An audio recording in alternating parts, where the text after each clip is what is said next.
criminal charges against a Bucks County deputy sheriff who abused his power to humiliate and ridicule prisoners in his custody. Following an investigation launched by our Bucks County detectives after receiving a referral from the Bucks County Sheriff's Office, our investigation found that Ryan Gaffney, while on duty as a deputy sheriff, utilized his personal cell phone to photograph naked prisoners on at least 2 separate occasions, send those photos around for kicks, and then lied about his criminal conduct in an attempt to cover it up. This morning, Mr. Gaffney, who was terminated by the Sheriff's Office last month, was charged with 2 counts of official oppression, 1 count of unsworn falsification to authorities, 1 count of obstructing the administration of law or other government function, and 1 count of possession of an instrument of crime.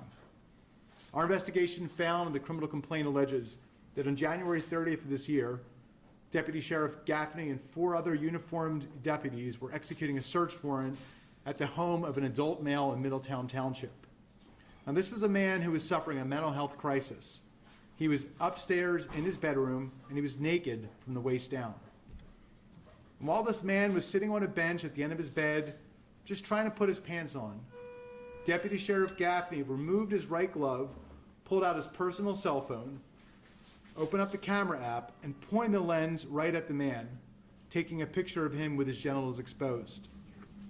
Now, although Mr. Gaffney covered his own body-worn camera with his hand to cover up his criminal conduct, the body cameras of other deputies who were present caught the footage.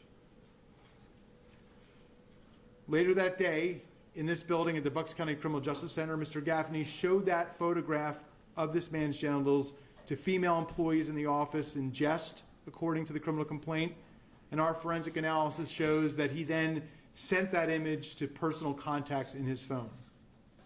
Our county detectives discovered that this wasn't the first time Mr. Gaffney had done this. Our forensic examination uncovered a second image on his phone, this one from 2024, specifically December 26, 2024, again showing a naked man. This was a handcuffed naked male prisoner who was lying across the bed.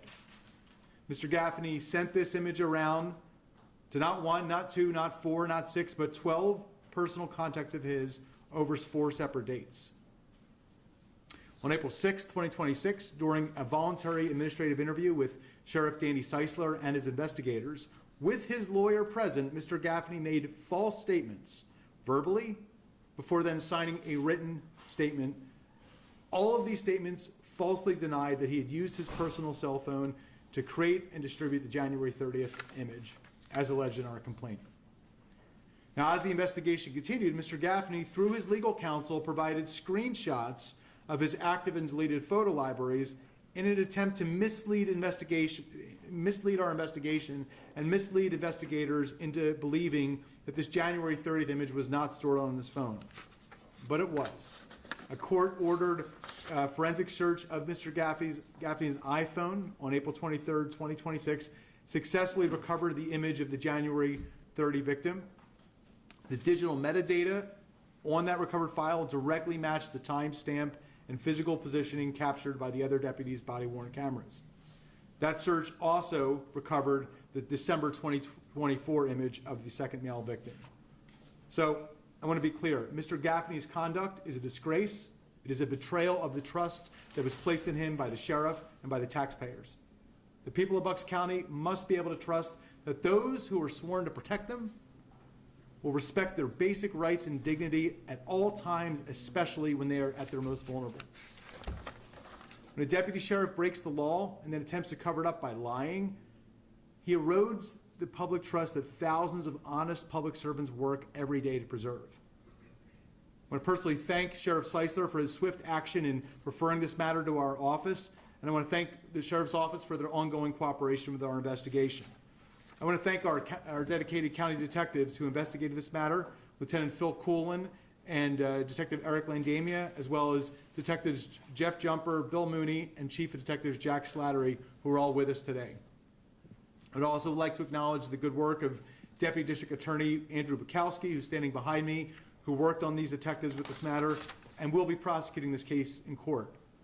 Deputy District Attorney Bukowski serves in our recently expanded Special Investigations Unit, which is led by our Chief of Staff and Chief Deputy DA, Brendan Flynn, who's also standing behind me. Our Special Investigations Unit is charged with protecting the public through the investigation and prosecution of corruption, official oppression, and other criminal conduct by public officials.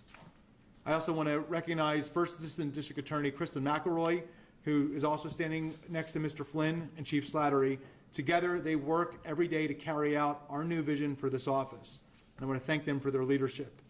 And I want everyone in the public to know that we will continue to aggressively investigate and prosecute official misconduct at all levels of government to ensure that no one is above the law, especially not those who are charged with enforcing it.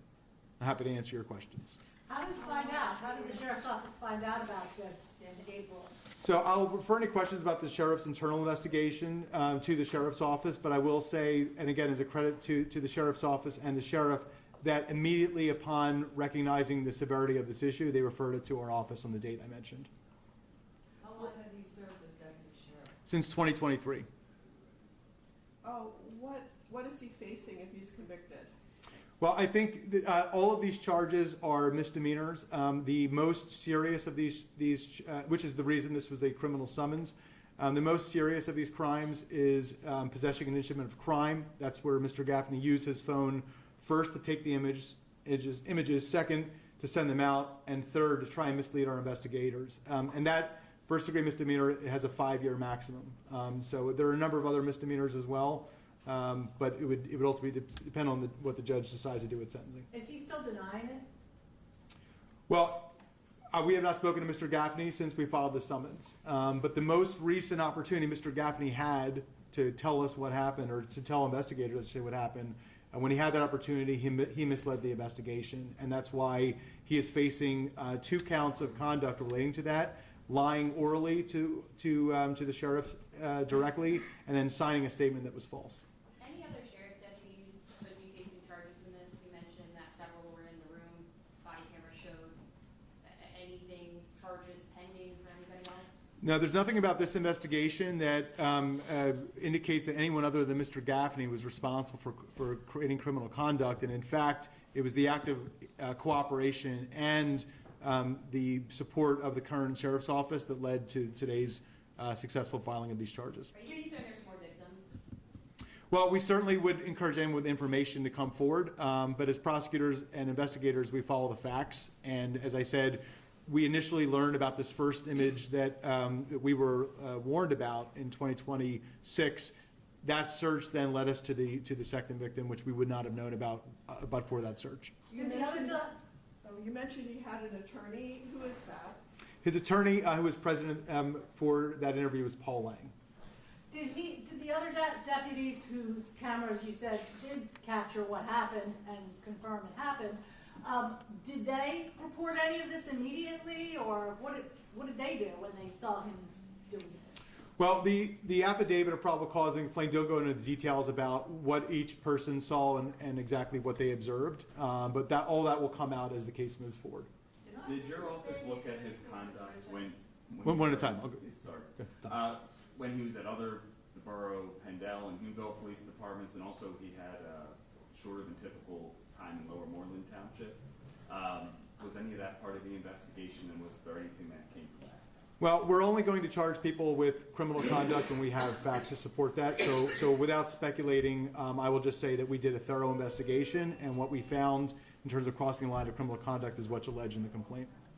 Did I hear you say, I may have misunderstood, that something went on in the prison as well of him taking photos? No? There was a photograph of a naked prisoner from 2024, the day after Christmas of 2024. Not taken in the correctional facility. I have to defer to our detectives where that was. I think it was off-site. That person was in custody at a hotel So room. there's no charges or speculation about him doing something inside the correctional facility? The correctional facility, these charges don't pertain to that. Inside the Justice Center, the building that we're in now, that is where Deputy Sheriff Gaffney showed that image to female civilian employees inside this building, but that was not at the jail. He didn't take any photos in the prison, is what I'm asking. That's not what these charges pertain to, yeah. Joe, the affidavit says this was first learned about in April of this year, I believe. Can you just explain the discrepancy between April and July? Why bring the charges forward now? Because we don't bring charges, especially not of this severity, without doing a proper investigation. And whether it takes 3 hours or 3 months or 3 years, we are going to make sure that we are thorough and that when we bring a case, it's a case that is going to stick. And in this case, again, I want to commend the outstanding work of our investigators and our attorneys who worked in this case. The evidence here is not just strong; this is overwhelming evidence that this conduct occurred. And just to finish, and it's because this investigation was so thorough that we didn't stop when we had enough conduct to support the official oppression for what happened in January. We went back and made sure we had the evidence that would stick for the second victim who was photographed. At the outset, you said he did this for kicks, because I believe how you put it. What did he communicate, if you know, to these employees who he showed the photos to? Did they know this was the person who was in custody? Well, it's not clear in terms of people receiving it how much information people had about what this was. But what was clear was that Mr. Gaffney knew that what he was doing was wrong. And that was really the essence of why he covered his body camera at the time. The other deputy sheriffs weren't doing that. They weren't engaging in this kind of obscene behavior to take out personal cell phones and mistreat people. And they weren't covering up their body cameras. So he knew what he was doing was wrong. He knew this was against the rules. He knew it was against the law, and that's why he's being charged. Does he know the evidence that you have? Denied it, you'd have to ask him or his attorney. Have you talked to the two people who these photos are of, and have they said anything? Were they aware of these photos being taken? I'm not going to comment today about the people who were victimized because what's important to know is that it doesn't matter whether a person is okay with having their genitals photographed by a deputy sheriff while they're being arrested. That's not how we treat people, okay? Everyone has a right to basic dignity, and it doesn't matter who you are or what state you're in. Everyone deserves a basic level of care, and this isn't about the people that were photographed and what they might have done and why they were being arrested. This is about what those of us who are in law enforcement are required to do. And because Mr. Gaffney crossed the line and he violated the trust, he's facing accountability. Do these, the victims, we'll call them, do they have any recourse legally? Well, for starters, what I'm here to do is to talk about the recourse that we have and I have as the chief of law enforcement of Bucks County, which is to make sure that Mr. Gaffney faces accountability. And we're going to make sure that he is held accountable in this building in a criminal prosecution.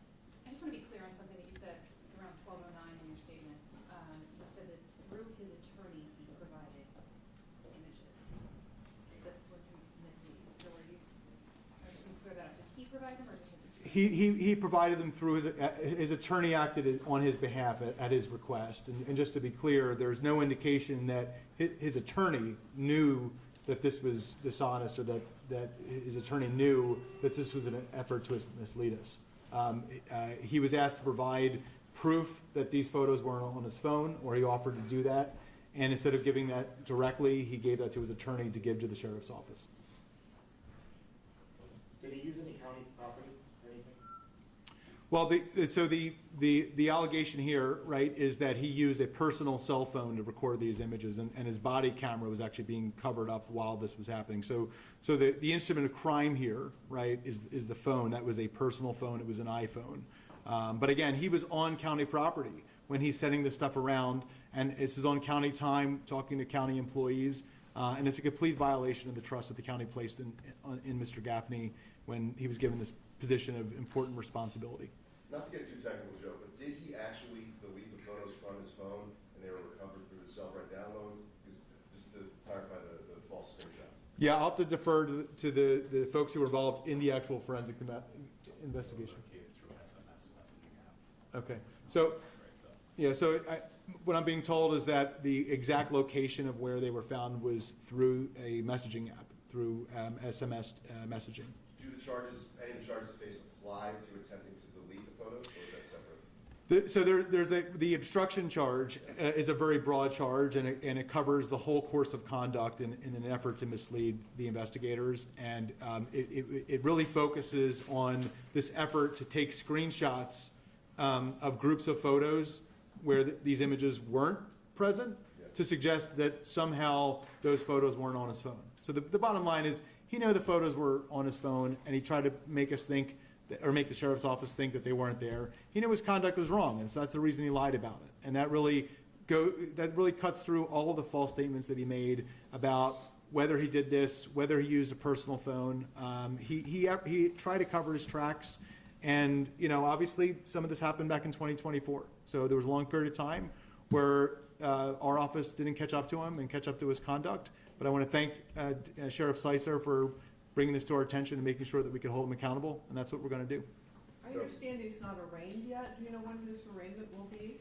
Well, so this is being done by summons, and so once he receives the summons, a preliminary hearing will be scheduled. Oh, he hasn't even received the summons? It was just filed this morning. Did anybody ask him why he did this?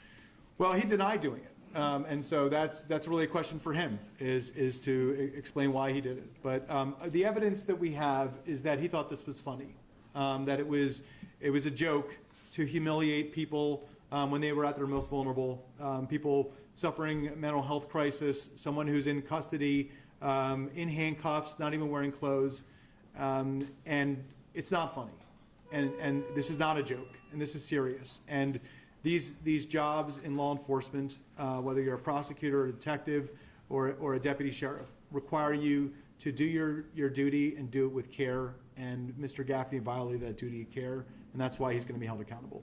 Joe, kind of flip side of that, law enforcement's under fire constantly. What's your message to Bucks County about men and women in uniform kind of tied into this? Yeah.